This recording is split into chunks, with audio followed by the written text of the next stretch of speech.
Somad, saya manusia banyak dosa, tidak sholat Jumat. Kenapa nggak sholat Jumat? Man tarakal jumu'ata salasa marratin, siapa yang nggak sholat Jumat 3 kali berturut-turut tahawunan, bukan karena sakit, bukan karena darurat, tapi karena menyepelekan panggilan Allah, taba'allahu ala qalbi, Allah mengunci pintu hatinya. Kalau sudah hati terkunci, telinga tersumbat, mata tertutup, khatamallahu ala qulubihim wa ala sam'ihim wa ala absarihim ghishawah. 3 kali sholat Jumat kau tinggalkan, Allah mengunci pintu hatimu. Siapapun yang ceramah tak akan masuk ke telingamu. Na'udzubillah. Saya ingin bertobat dan sudah menjalankan taubat, maka sholat Jumatlah engkau. Siapa yang datang hari Jumat saat yang pertama seperti berkurban seekor onta, datang pada saat yang kedua seperti berkurban seekor lembu, datang saat ketiga seperti berkurban seekor kambing, datang saat keempat seperti berkurban seekor ayam, datang saat kelima seperti berkurban sebutir telur ayam. Sekarang banyak yang datang hari Jumat, jangankan telur ayam, telur puyuh pun nggak dapat. Datangnya kapan? Ketika khotib sudah naik ke atas mimbar, jamaah Jumat yang dimuliakan Allah, baru dia datang. Terlambat, udah terlambat sholat sunat lagi. Allahu Akbar. Pakai baju kaos tertulis, emang masalah buat lo. Orang kalau taubat itu malu sama dosa-dosa masa lalu, bukan bangga. Ini banyak juga orang udah taubat. Ustaz Somad, saya ini baru hijrah. Dulu semua saya minum, semua narkotika saya pakai. Ente taubat apa sombong? Orang taubat mengenang dosa itu melelehkan air mata, nangis. Ada juga bukan bangga. Ada juga sebagian jamaah sudah taubat nangis. Ustaz, saya, kamu menyesal minjam uang. La ilallah. Kenapa hati ini masih keras Ustaz? Belum bisa nangis di saat tahajud Ustaz. Datang seorang bertanya kepada Nabi, an qaswatil qalbi, hatinya keras. Apa kata Nabi? At'imil masakin wamsah ra'sal yatim. Kalau mau melembutkan hati, kasih makan fakir miskin, usap kepala anak yatim. Siap? Ngaji jangan ditunda-tunda. Pulang dari sini langsung mampir ke rumah makan, beli nasi bungkus, bawa ke panti jompo.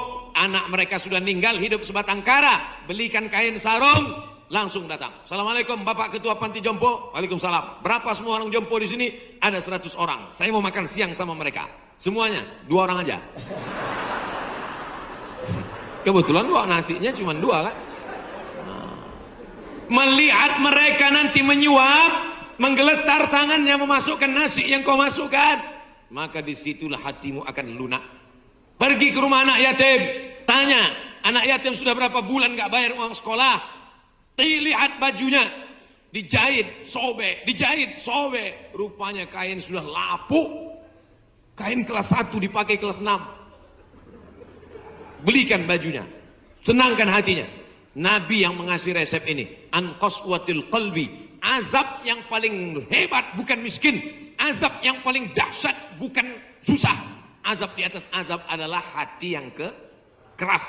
Wa inna minal hijarati lama yatafajjaru minhul alhar. Ada batu keras tapi masih bisa mengalirkan air.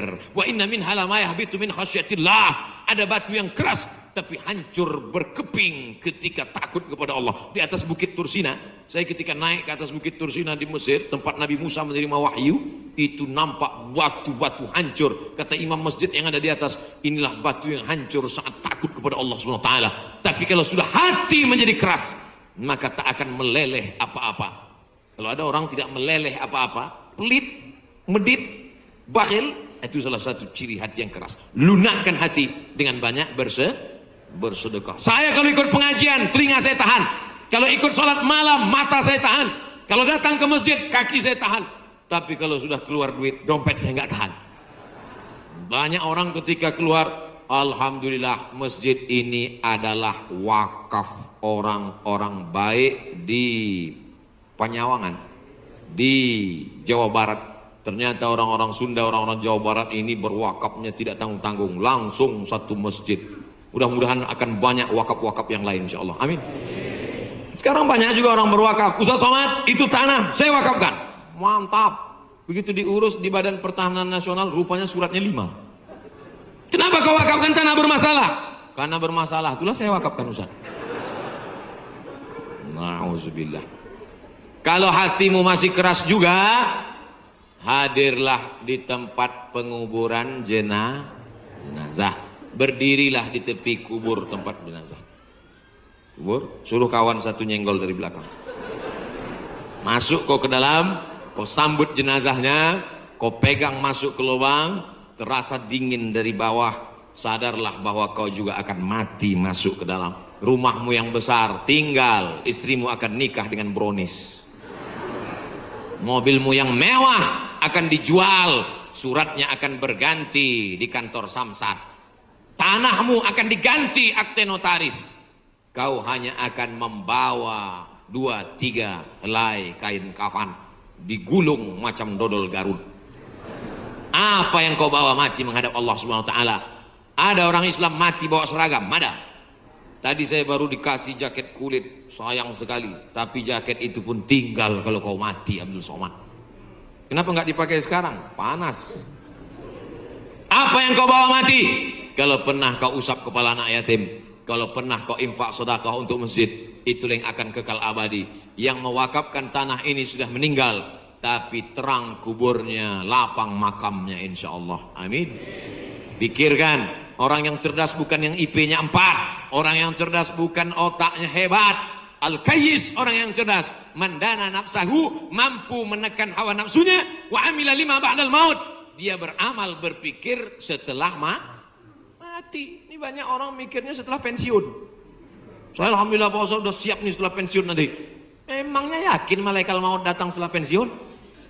Banyak malaikat maut datang sebelum pensiun. Pikir baik-baik. Pikir itu pelita hati. Lama berpikir sakit hati.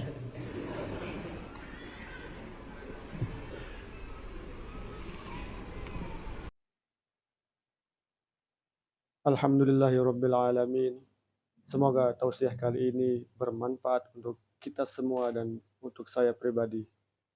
Dukung terus channel ini dengan cara klik subscribe dan aktifkan lonceng notifikasinya untuk berlangganan video-video selanjutnya. Allahumma shalli ala sayyidina Muhammad wa ala ali sayyidina Muhammad. Terima kasih. Wassalamualaikum warahmatullahi wabarakatuh.